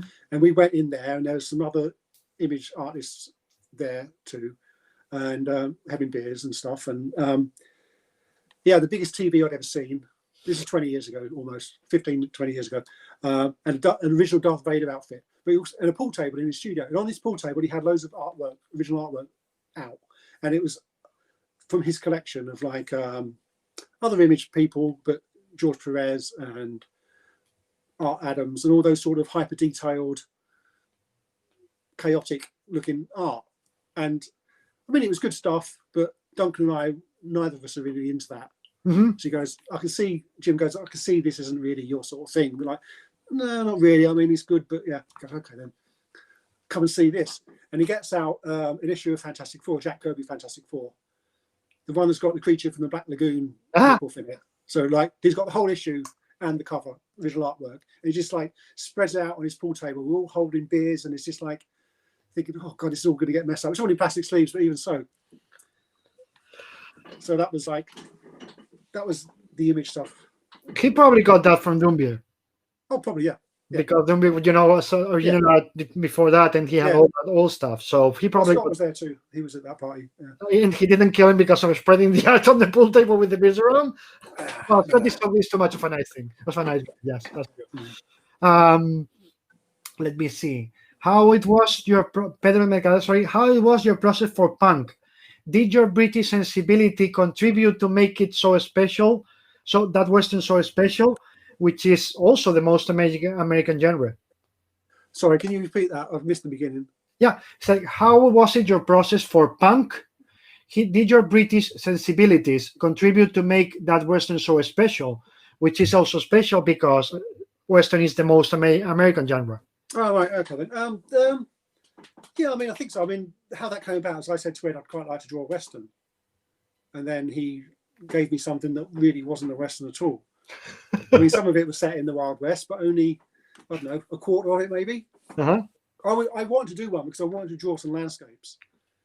I'd spent so many years drawing either modern day or period New York or LA or just general sort of 20th century American stuff. Yeah, I just wanted to draw something different. So I don't want to draw horses, but it's hard to do a Western without a horse in it. But I'd put up with that bit if I get to draw some, you know, Monument Valley type rocky formations and stuff like that. But then he didn't really write any of that stuff into it, so that was slightly disappointing. But I don't know. I mean, yeah, I mean, it's a total American idiom, isn't it? So that's non-American. I'm distanced from it. Yeah. But I was thinking more of spaghetti westerns rather than American westerns, particularly. So a lot more Leone than John Ford. Yeah. Mm-hmm. I mean, I bought a stack of DVDs to look at for reference, but I didn't watch any of them in the end. Because I also bought a big stack of Western comics, and most Western comics are European. Yes. So I've got. I mean, they've all been put away back on the shelves now, but you know, loads of copies of Tex and stuff like that. Yeah. Because lots of different amazing artists have drawn Tex. I have. You've got a part of them there, yeah. Oh yes, I've got those books. Yeah, the Mobius Blueberry books. Yes. Yeah, the black and white. Yeah, the black and white ones. Yeah. So you were mentioning Tex, and I was thinking, yeah, Blueberry. Yeah. So, and I bought a pile of books about 2 foot tall, and I barely looked at any of them because when it came down to drawing pulp, I'd already run out of time, which is always the way. But you know, one day when I've got some spare time, I can look through those books again. Let's hope so. But yeah, I was more influenced by European version of westerns rather than real westerns. Okay. Well, you mean what we call the Spanish westerns? Yes. Because Spaghetti they were westerns. We call them Spanish western because they were all shot in you know where they were shot, no, in Almeria, in southern Spain. So we always call them that because they were shot there. So every time I've gone there, I try to get pictures in the places where, you know, Clint Eastwood used to have his duels on the movies. Right. In the Las Tabernas, I think it's called. If you ever go there, the shooting places, they are all still there. Yeah. places, the studios where they shot and all that, and you can visit them. And Oh, it's cool. an amazing place to go if you like that. Yeah. It's after the pandemic, I mean. Yeah. So Felipe González Hernandez says, "Have you achieved all your goals in comic books? Now you are drawing comic books that you own with Ed. You have your own place to tell your own stories. So have you achieved all your goals?" I think I've ticked all those nostalgic boxes. Mhm. All those characters I loved reading when I was a kid, I've got to draw them all. So I've done that. I just like to get better at doing the ones I do now, really. Mhm. I think there's always a new story coming. There's always Yeah. a new challenge. Yes. So yeah, I don't think I've done everything I want to do. I'm hoping there's still there's better stuff in me, Mhm. but I don't know what it is. Absolutely. But yeah, Facundo, I'm not know. okay. Facundo Ezequiel. "Hey son, I love your work. You're one of the greats and a future legend." Future? He's a legend already. That's why he's here. People. Just wanted to let you know, in case you didn't know. Okay, just in case you didn't know, Okay. you're a future legend. Oh, good. I'll look forward to that. But I disagree with you. Facundo, as I said, he's not a future legend. He's already a legend. You don't have to be dead to be a legend. Look at Magic Johnson and Michael Jordan, for example. They're legends. They're alive. Just so you know. Blake Raybal, what's your favorite movie? Thanks for all your great work. Your comics are among the ones I've read most times ever. Oh, cool. My favorite film is Raiders of the Lost Ark. Mm-hmm. No, wait, not Temple of Doom. It's good No, too. I'm kidding. Not the crystal one. What's it called? No. Hey, by the rate of Satan. No. Kingdom of Crystal Skull. That's a piece of. I mean, most of my favourite films have Harrison Ford in. Weirdly, my children think it's very weird. Raiders, Blade Runner, Star Wars. I count the original trilogy as one thing. It's all together, isn't it? So that's 3 films with him in. I like Raiders. I think it's a perfect film. Mm-hmm. You just mentioned Blade Runner, and you tend to do noir, as you know, of course. Yeah. So I'm going to ask you the definitive question: which version of Blade Runner is the one you like the most? Voiceover or no voiceover? Oh, no voiceover. Thank you. Obviously. Thank you. Thank you. That's such a great film. That's one of the reasons I don't like drawing sci-fi, because you can never live up to that. Do you consider it sci-fi? Well, I mean, because I think it's noir. I think it's noir. Noir. Yeah. What call it future noir? Whatever. If Ed and I were going to do a sci-fi comic, it would be raining, and it'd be dark, and it'd be neon, wouldn't it? So I'd definitely. It'd be Ridley Scott sci-fi, right? Like Alien or Blade Runner. It's like dark, muddy, dirty, raining. Oh yeah. I mean, all that. It'd be quite nice to do shiny, clean sci-fi, but I don't think I've got it in me. I always think, to be honest, shiny, clean sci-fi is boring. You can make anything interesting. Okay. Something like Moon, for example. That was the aesthetic of that is very clean and pristine looking, and that's a great film. Yeah, man. So and I would say 2001. You can't get. Yes. That's but. So you're wrong. I was absolutely wrong. I agree. What I just said makes no sense, because I also love Soderbergh Solaris, his version of the book with Clooney and all that. I love it. I think I love both. I love both versions, the Russian and his. So but I said yes. No, that's not true. Facundo Siquel, do you have a story that you want to tell? Something that only you can do? Would you do both the script and art for it? I'd love to read that. No. I think no's a quick answer to that. I've got no ideas that I've had festering away for years that I'm waiting to get out on paper. I mean, I never had that sort of teenage time that a lot of comic artists seem to have. Mm-hmm. I turned pro when I was 15, but for like 5 years before that, me and my friends made comics anyway. Mm-hmm. And then I went pro, and I never had that bit where I fill sketchbooks up with my version of Superman or whatever. Yeah. So Absolutely. I've never sort of developed that part. Let me see. John B says, sorry, Sean Phillips is a brilliant artist. His collaboration are must-buys for me in multiple formats. LOL. Oh, good. That's what I like to hear. Yes. You got to buy in all the possible formats. John B, Yes. you're a good fan because every format he puts out of a book, you just go for it because we love you for that. Anyway, and he says, I am pumped for Reckless. Oh, good. Locke from Howard asks you, do you and Ed have a very clear notion of when you have to move on to the next project? Also, which one is going to be? Or you pick between different ideas? We know when it's time to move on because we've usually got close to the end of the story. And because the way American comic schedules work, we need to know what we're doing next really before we've finished what we're doing. Mm-hmm. So we can start doing stuff for solicitors, like doing a cover or whatever. But we don't always do that. Sometimes the week before we might change our mind and do something totally different. Mm-hmm. It doesn't really matter to me what it is because the physical act of drawing a comic page, the subject of it is the last thing that worries me. Mm-hmm. So it doesn't really matter if Ed says, "Oh, we're not going to do that now. We're going to do this instead." Mm-hmm. It doesn't really affect my day-to-day job. Mm-hmm. So we decide which one we're going to do because whichever one Ed thinks is ready to start writing.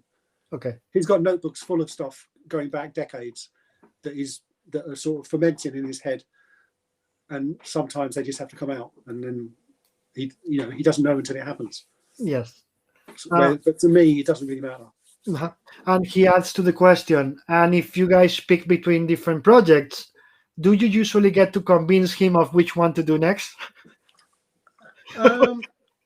No, I mean, the only one that I've had any sort of input like that is on Pulp, where I said, next I want to do a cowboy comic. And sometimes things like that are meant to be like, when we started doing the My Heroes Have Always Been Junkies graphic novel a couple of years ago, that was meant to be my part-time job in between pages of, I think I was drawing Kill or Be Killed at the time, maybe.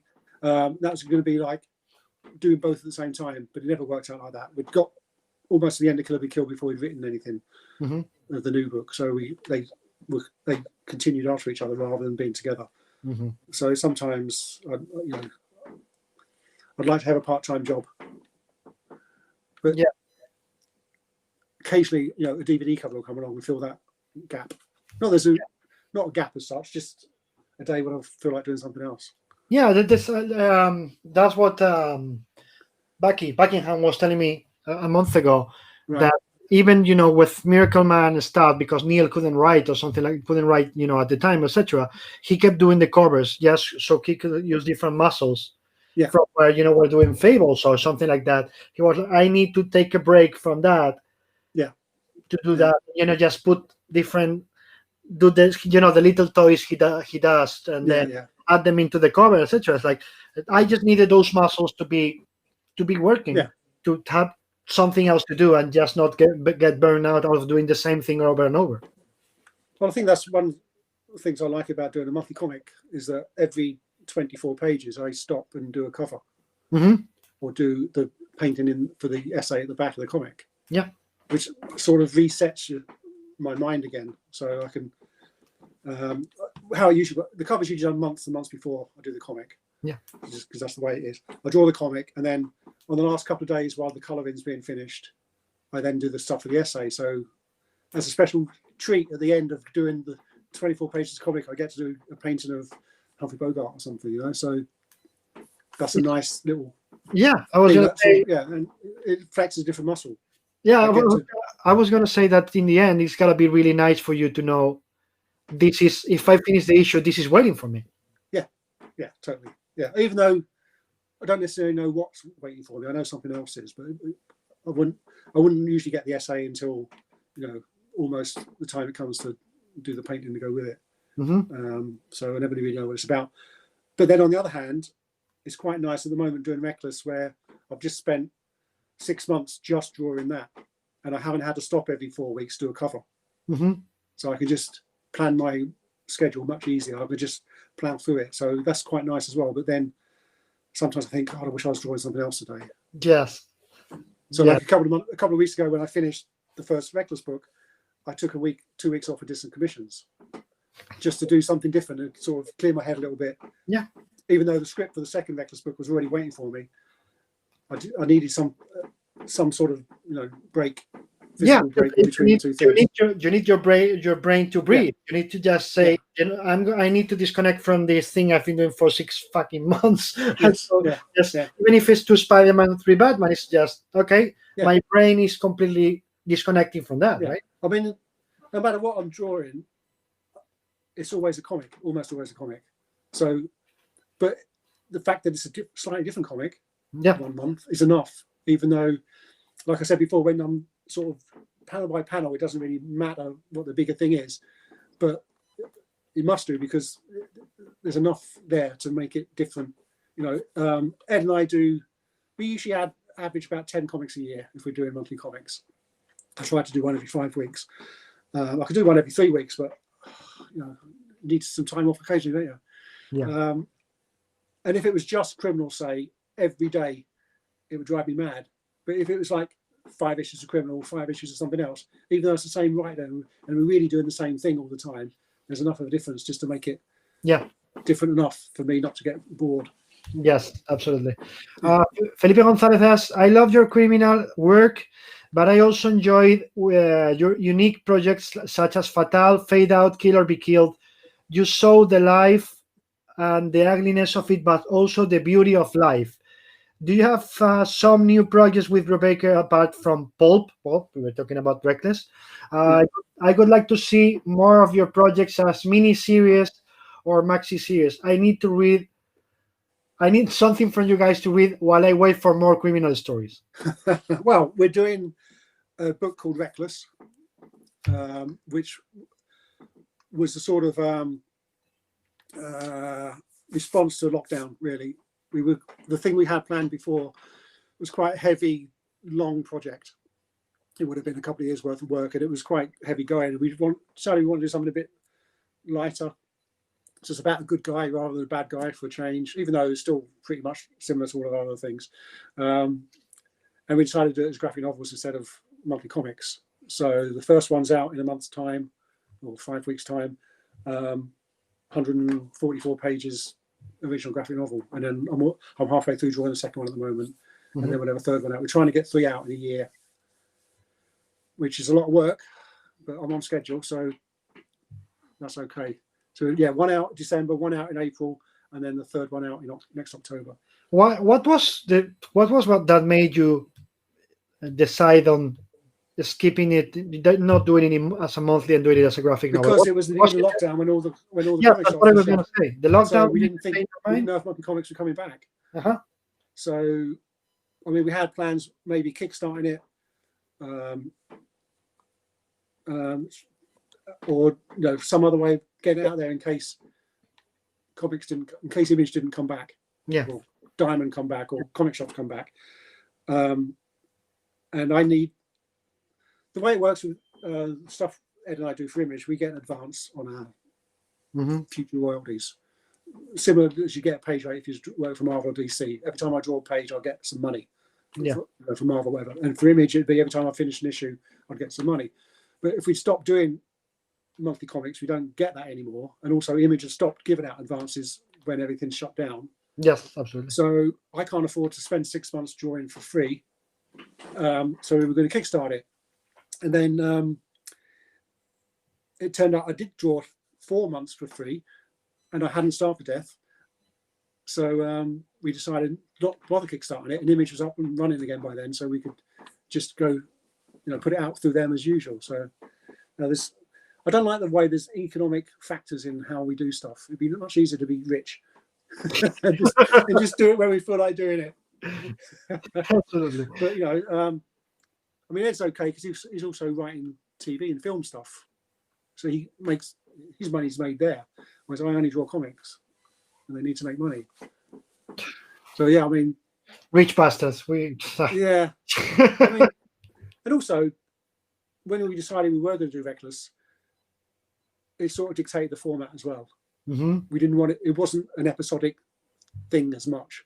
I mean, it is split up into chapters actually, just like a regular comic would be, but they could be 3 pages long or 15 pages long, depending on what the chapter needs, rather than an arbitrary page count, which is what we tried to keep to on a monthly comic. It's really like a novel, so you decide the beats and you decide when to stop. That's it. You don't sit down and write a novel and decide each chapter is going to be 20 pages. Exactly, absolutely. Why would you do that? It's madness, isn't it? Yeah. But in comics, that's the way it is. Yeah. Asimov told the story about, when he did Foundation, of course, the first book, I don't remember if the first or the second or the first one only, of course, it was serialized in magazines. Right. So he had to have a certain amount of pages for each chapter. Yeah. But then, like the second or third, he was directly a novel. And it's like and he was like, oh my God, freedom. Yeah. That I felt like a real writer then, because I could decide how long my chapters were going to be. Yeah. Well, that's what I like about doing this Reckless book, is that we get that control, But then again, sometimes it just seems really relentless. Constantly drawing it. But I'm pleased with how it's coming out. Okay. Facundo Ezequiel tells you the Fade Out Deluxe Edition is the only book I've ever pre-ordered. Oh, good.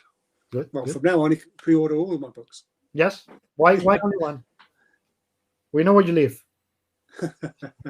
Felipe Gonzalez says, I have always thought that the superhero genre is the perfect sample of a medium that can host any kind of story and create something new. For me, Sleeper was an example of this, and in a very special way, Incognito. What do you think about that? Well, it was. They both had too many superheroes in them. Supervillains, I always find it very frustrating that in American comics, which even though I'm not American, but I work in American comics, the most successful ones are superheroes. It just, I mean, I like reading them, but I've drawn enough of them now and I've read enough of them now. I want to try different things, So I look at Incognito and Sleeper as both sort of hamstrung by the fact that they had to have powers. Yeah. And it would have been so much nicer if we hadn't had to do that. Yeah, I think we did something interesting within those confines. Definitely. Well, you did something really interesting, but at the same time, I could feel reading it back in the day, the extra, what the story didn't need but had to be there. And in this case, it's the powers of superheroes. Yeah, yeah. Like, this story doesn't need that. Take that away, and it's going to work even better. So your next step as a creator with Ed, for me, just felt natural. Like, you take that shit away, and you tell the story without the extra weight, is the baggage, in better say. Yeah. I mean, Ed's had years and years of writing superheroes. Yep. And trying to force his interest into those stories. So once we started Criminal, he could just get rid of all that stuff. Yeah. I think and also, as far as drawing superheroes goes, I've always felt like I've been faking it. I never really. I think you have to be an American to draw superheroes well, or Canadian, because the best superhero artist at the moment is Stuart Immonen, and he's Canadian. So I think you have to be North American to understand them enough to do them properly. And I always feel like an outsider looking in. Yes. Which I think is good in some ways. As a writer, it's a good thing. A lot of British writers have been successful writing American superheroes because they come with a certain detachment. But I think as an artist, that detachment works against you. Yeah. I see what you mean. And also, I don't know how to draw muscles. It's really hard. And most American and a lot of American artists draw muscles inside the muscles, even if they are not there. Yeah. No, I see that. I always think it's in Ed and Greg Ruckus, the parallel careers. Aside of the fact that Greg always wrote novels and Ed didn't, that they both were trying to put their ideas, their style, into the comics they wrote, and they even wrote the same book, with Gotham Central. Mm-hmm. But as soon as they could, they went off to do their creative stuff until the stories they wanted, without that extra baggage, right? Yeah, I think you always get better stuff if you get to do what you want. So, yeah, that's like young artists asking me, what should I draw as samples? And my answer always is, whatever you like the most, because it's always to be better. They're like, well, but I should maybe draw Wonder Woman, but no, you should draw what you like the most because those pages are going to be better. I suppose Just so, try yeah. what you like to draw. It's Yeah. as simple as that. When I was breaking into comics years ago, when I was drawing sample pages, I always struggled about, never knew what to draw. You know, I like the instructions the script gives you. Yeah, You know? that's also, And I know nowadays it's easy to get hold of scripts that have already yeah. been published, and you can do your own versions of those for sample pages of that. But back in the day, it was almost impossible. Yes. Before the internet was invented. Yeah. But that's the second answer to artists when they tell you, oh, but I don't know what I want to draw. Take the sample script. It's so long since I've drawn just for fun that my mind goes totally blank. Oh, okay. Let me see. Facundo Siquel asks you, do you practice your art on the side, or does your work leave more than enough room to figure out new ways of doing stuff? That's it. I do the work. I don't do any experimentation outside. Mm-hmm. It works. I do it on the page. If it doesn't work, I don't do it again. If it does work, I'll carry on. Yeah. You know, so sometimes it's nice. If I'm doing a graphic novel rather than an ongoing comic, it's quite nice to start not on the first page. Mm-hmm. Lose the faltering first steps somewhere else in the middle of the book, Mm-hmm. and then go back to the beginning and you know, when you've got the hang of it, so it's not too jarring. My son Jake has just got a comic out at the moment through Image called That Texas Blood, which is his first comic he's done. And I told him at the beginning when he started drawing it that ideally the best way to do it would be to pencil the whole thing, the 6 issues, the first story, and then come back and ink it, and then you can be much more consistent. But he never did like that. He just went into issue by issue. But I think that would be the perfect way to do it. I think. Yeah. I know that some people, when they do a book rather than a comic, will pencil the whole thing and then go back and ink it, and that's the best way, I think. Mm-hmm. You're that much distance from what you've done earlier that you can. Absolutely, and it helps you be a lot more consistent because you are in that same tool box at the same time, not change one, go to the other, change one, go to the other. I find it really hard to stay on model for characters. Yeah. Even like I've done how many pages now? I've done about 160 pages of Reckless now, but he looks a lot different than he did at the first page. Even though I'm trying to make it look exactly the same, but it just doesn't. Even though I've drawn him, 160 pages, 3 or 4 times a page. I've drawn him nearly 1,000 times, but I still can't get it right.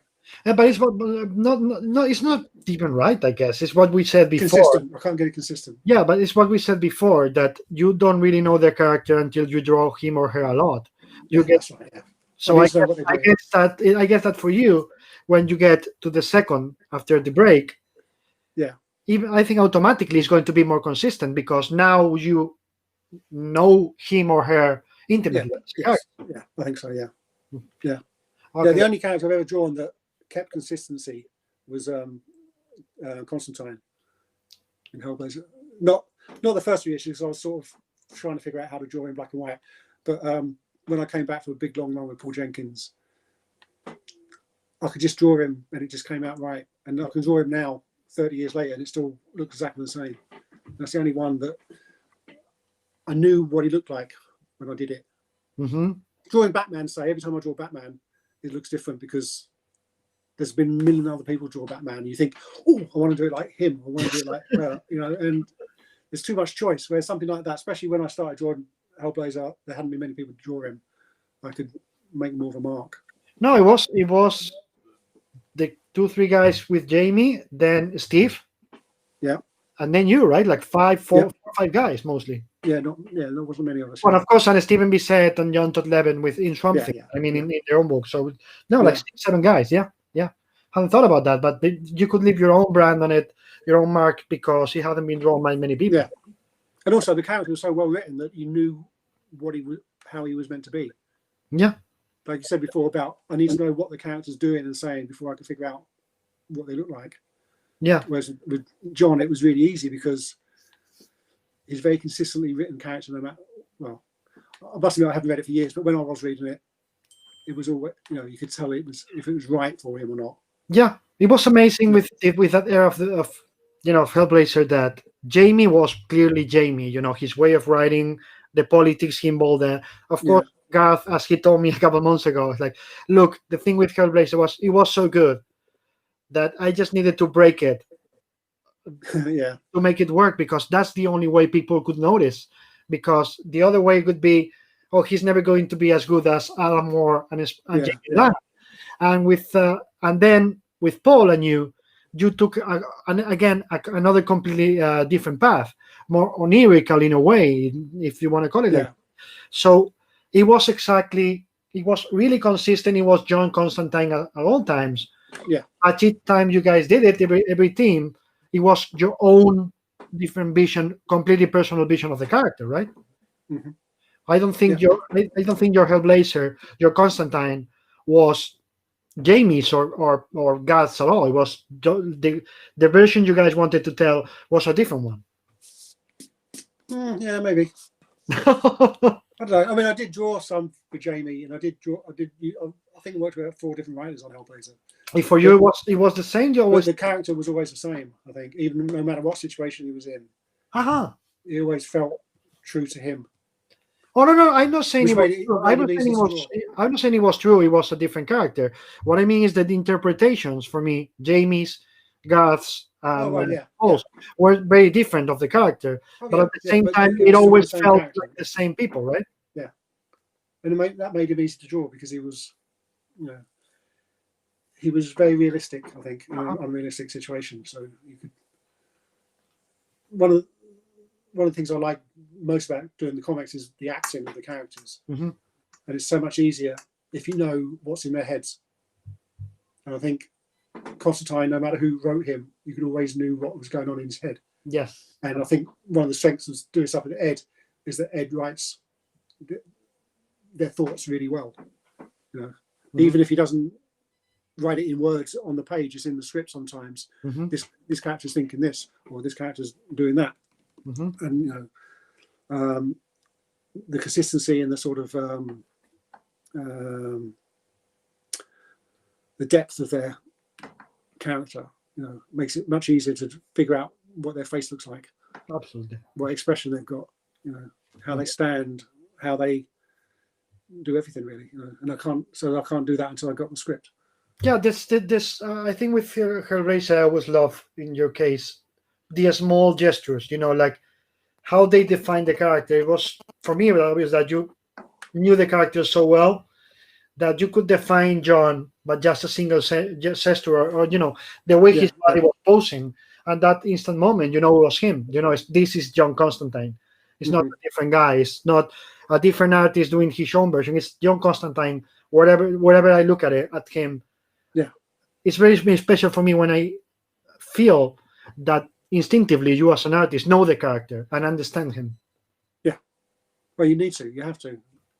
Absolutely. That's one. I mean, I've only ever done it once, but I did Kid Eternity, and I drew that Marvel style, where Anne Senti gave me a plot rather than a full script, and there was some dialogue and stuff in it, sort of placeholder stuff. So I sort of got the gist of what they're saying in that, but I found that quite hard to get into the characters' heads then because I wasn't quite sure why they were doing what they were doing or what they were doing. Yeah. So I think I need a bit more. It gets easier over time, I think. I mean, for that series, we did 16 issues. So, by the time I was halfway through, then we both knew the character better. Figure out how to show them best. Yeah, but as you said before, it's not even about, giving you directions on how to draw. But no. As you said before, motivations are really important. You need to know the motivations to understand the character and make him move, play, whatever you want to call it. It's got to be real and for you.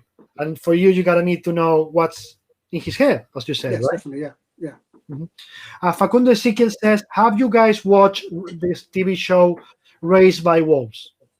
No. Haven't yet. Well, is that sci-fi thing? Yeah, it's a Ridley Scott produced one. There's another show called that about by Caitlin Moran, who growing up in Birmingham in the 80s, a comedy, exactly the same title, which is really good. But no, I don't think you can get it on UK TV yet. No, it's here is on, I think it's TNT or something like that. But In the America, it's HBO Max. I have HBO, but it's not in HBO in Spain. It's really weird. It's TNT, so I am not going to pirate it. So whenever it's No, on I've the other, heard it's meant to be good, but I've not seen it. No. yeah. Let me see. Tony Faisula, amazing artist, says Sean Phillips, what a wonderful artist. Benes, Son noted he wanted to draw a cowboy story for pulp. Is there anything else he's interested in drawing specifically? No clean sci-fi, Christine. No clean sci-fi. And I don't know, but it'd be a challenge, though, wouldn't it? So, Well, yeah, that's what we said before too. About the challenges. I mean, I like interesting characters. It doesn't really matter what the trappings are. Mm-hmm. If it's clean sci-fi, yeah, then I'll find a way of doing it. But I need to know. It's got to be interesting characters doing So it doesn't. Really, so there's nothing in particular as far as genre or anything like that. I've done most of them anyway. Crazy idea. Would you like to do a martial arts center story? Like God, no. Of course not. Who would want to do that? No. I mean, when I first started drawing comics, I used to draw weekly girls' comics in the UK. So I'd draw stories about gymnasts or ballerinas and stuff like that. So I've drawn some really difficult things, but I've forgotten how to do it. So I would never want to do anything too choreographed. Felipe says Fatale was a good story and very interesting. Was it a challenge for you to have to portray all those different times? I really like how you managed to show Joe's sadness. Oh, good, thank you. No, I mean the period stuff is it's a lot easier than it used to be. Before the internet was invented, it was really hard. Mm-hmm. But now there's you can Google anything, can't you? So as long as you get an old carving there or an old dress, that's what you need really. I try to be consistent. I do my research, but there's only so much time. Mm-hmm. Yeah. So sometimes you have to let it go. Starlight Screams. Hey guys, is Sean Phillips ever going to work with another writer other than Brubaker? No. Yeah, maybe. I don't know. No plans. Okay. No plans. I mean, I don't know what another writer would offer me that I can't get with Ed. We can already do whatever we want. So why would I go somewhere else? I really like Ed's writing. Mm-hmm. I was a fan of his stuff before I started working with him. So there's no reason, and he's open to suggestion. If I want to do a Western or whatever, we can do that. I like reading other people's work, obviously, but I don't necessarily want to work with them.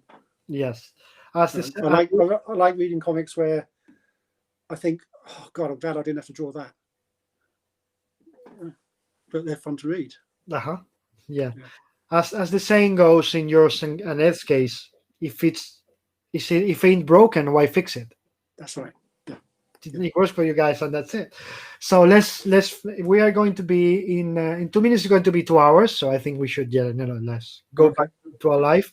And we just finished the questions. So one asked for me, with you answered in a way before, but is there anything that's been nagging you in terms of an idea for years that you say, I am not retiring or dying because I don't see you retiring before No, retiring.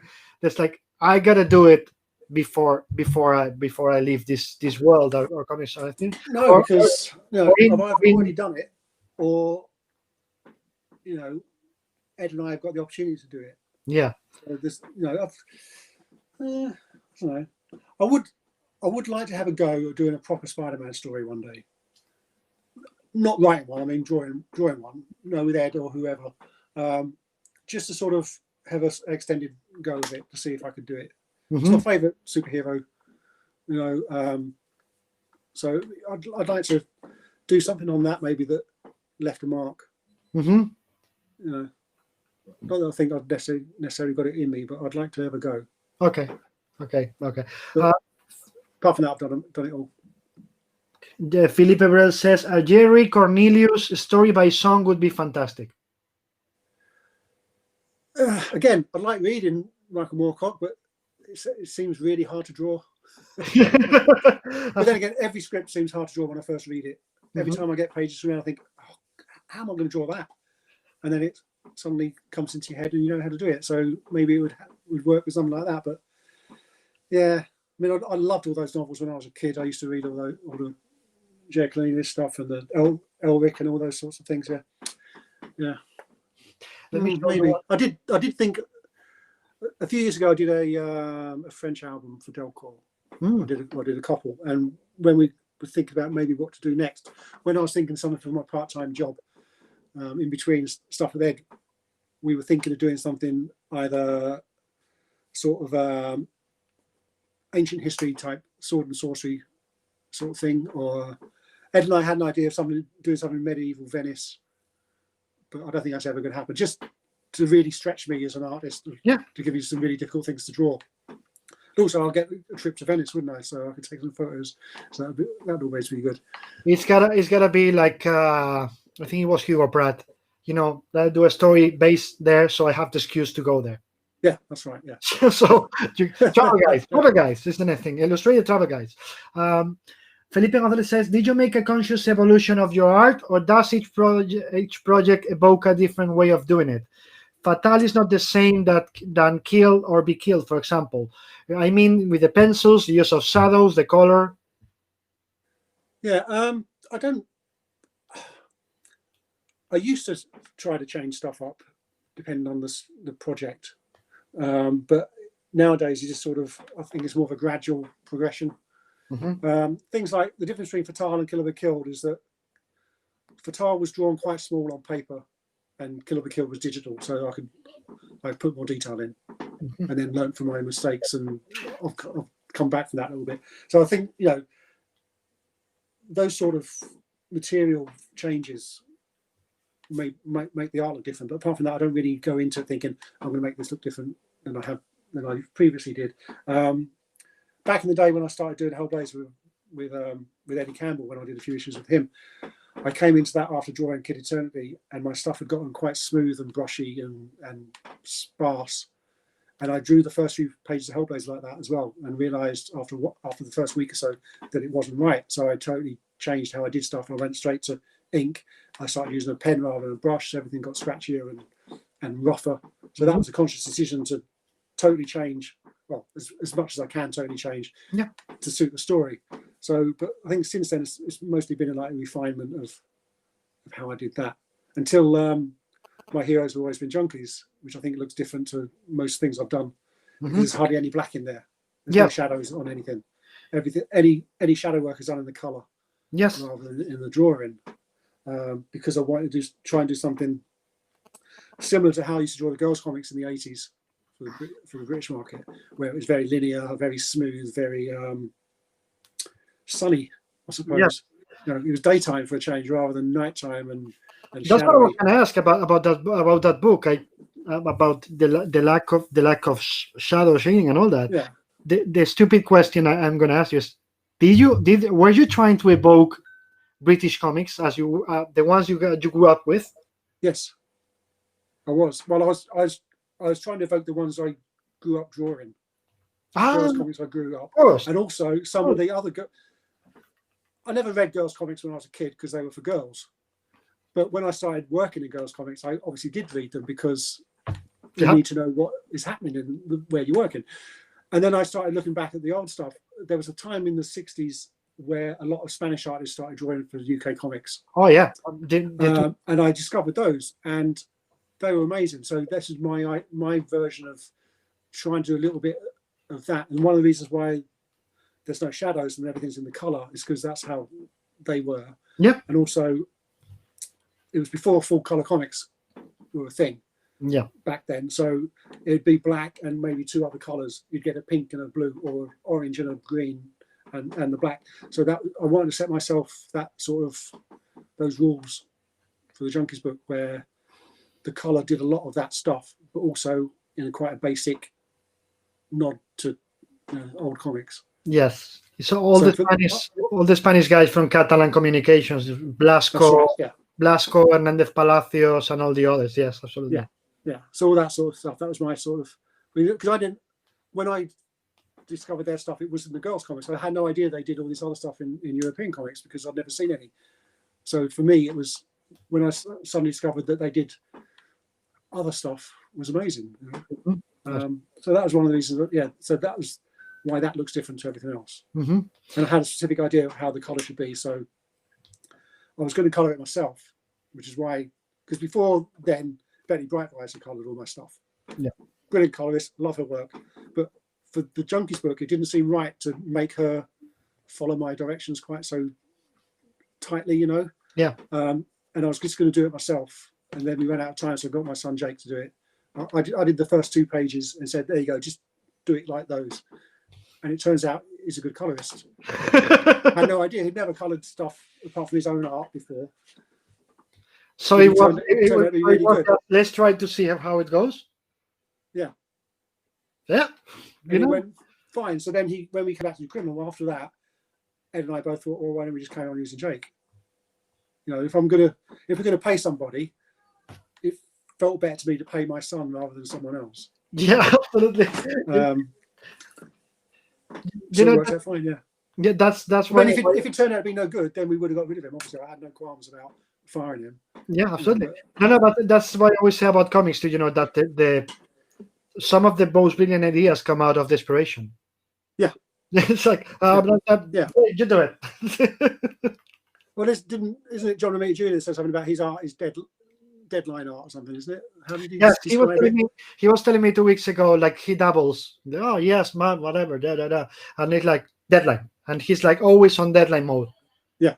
So that's it. I mean, you're constantly thinking that's always in your head. This has got to be done by such and such a date. So you know, no matter how detailed or ornate or complicated you want to make the art, you very rarely have the luxury.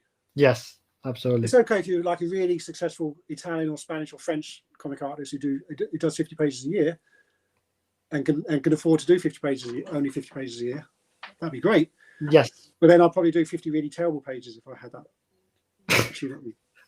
Because I'd just end up,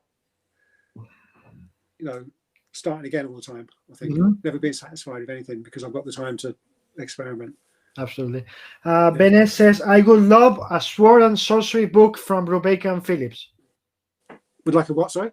A sword and sorcery book from Brubaker and Phillips. Well, we did a little bit in the Criminal, in one of the Criminal magazines. We did a sort of version of a sort of black and white sword and sorcery magazine. Again, they don't wear many clothes, do they, barbarians? So I'd have to learn how to draw muscles. There you go. So I find that, And Philippe Abreu. I found that little bit in Criminal we did was enough to let me get that out of my system a little bit. Yes, and I did a Conan story a few years ago as well, which was just enough to get that done. Let's say it. Too many muscles. Too many muscles, yeah. That's enough. Too many muscles, not enough time. Benes and Philippe Abreu says British Girls Comics is getting the recognition it deserves now. I have sisters, so I got to read their comics. Oh, right, cool, yeah. I mean, loads of people started out in British Girls Comics. Pat Mills and John Wagner, Paul Grist, me. The guy who taught me art at school also worked for Girls Comics. There was loads of people. Did Carlos Ezquerra do any of those two? I think he just did the sort of boys comics, like the war comics, things like that. I don't think he did girl stuff. Yeah, because I can't imagine Carlos doing that. He was like the Spanish guy who didn't fit the mold in terms of style and all that. So yeah. Anyway, I said 2 hours and we go past it because some people ask more questions. So we leave it here. Let me show you one thing before you leave. Okay. That is one of my most precious.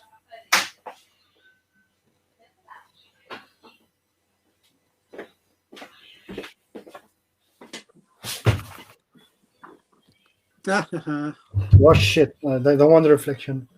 That's quite a good page. That one, I like that one. Yeah, that's good. Cool. Hanging on my wall for years, and you'll always be there, my friend. Oh, anyway, thank you so much. Please don't cut because I want to say proper thank you to you after I cut the live feed. To all of you, thank you very much for being here on Monday. Coincidence, one person's son just mentioned Mr. Pat Mills. Oh, cool. So thank you for being here. Again, wear your mask, be safe, and to your son, thank you so much for being here. It's all right, my pleasure. Thanks for asking me. And we're off in have a great week.